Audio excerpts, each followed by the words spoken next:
fa laay wàcce suma kaddu. mi ngi noonu doyen nga jàll ci li nga xamante ni moo di sëñ Modou Kara Mbacké li mu def keroog 31 décembre bi képp ku yor bët tey xool gis nga ni mu def stade Marius Ndiaye.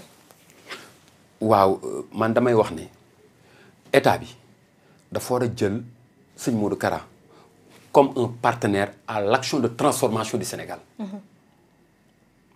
lu ñu tële moom dafa ne fi mu gën a méttee.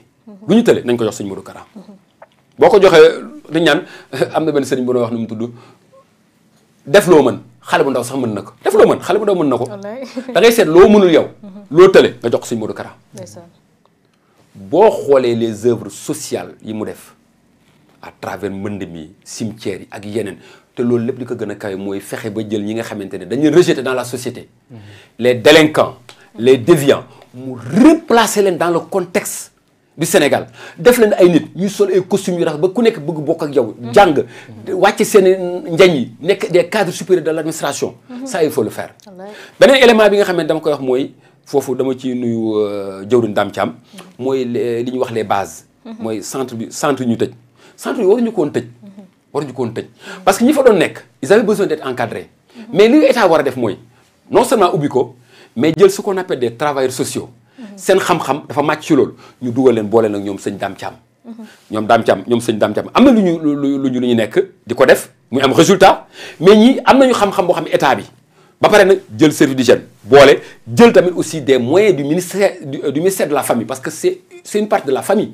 di leen ko jox parce que tamit aussi c'est moyen propre lañ doon demee à part que quelques forfaits yi nga xam ne la parents yi di joxe te loo xamante ne daanaka boo ko joxee sa doom mënu ci dund une semaine. c'est juste dire quoi. c'est un homme qui doit être décoré à l'échelle du pays parce que nommé nañ ko fi ambassadeur nu mu tudd international du waa Sénégal.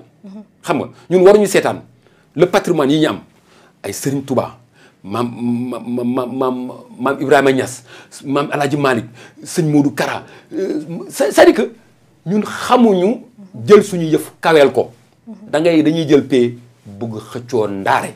ça c'est pas des choses à faire nañ ko jël dugal ko dans l'action de transformation et vous allez voir les résultats moi je le dis en tant qu'intellectuel man sama xel bi ku ko lu ma ci bàyyi xel rek dara la si exactement. je suis un intellectuel je suis un libre penseur bay koo xamante ne loo xool lu la neex xalaat man xam naa ki ma doon waaw lu ma xamul nu mu doon dama naan tekk waaye bu dee sama xalaat nga bëgg a dégg boo waxee di nga xam ne nu mu tudd je suis un libre penseur et je pense juste et vrai xam nga mais c'est quelqu'un qui doit être impliqué dans la stratégie de développement pour le Sénégal xam nga parce que li mu fi def moo ngi ne fàng ku gis nen vraiment war nga war a wax ne nee na ngi quoi waaw macha allah mi ngi noonu kàddu yu rafet na te am solo tey li ñu fi dégg yëpp xam-xam la te ku ne xam na ni itam xam-xam xaw ma bokk ci tey doyen li mu fiy développé macha allah sut na suñuy njot sut na itam suñu ay xam-xam yaakaar nañ ni ñi ñu doon seetaan kontaan nañu lool bu ñu sañoon nag dañu koy def 2 heures ba 3 heures de temps ndax xam-xam itam du doy mais ku ne xam na ni aljuma ji dafa xaw a gàtt te waxtu wi daf ñoo xoj ñu ngi lay jaajëfal bu baax doyen di rafetlu li nga xamante ni moo di xam-xam bi.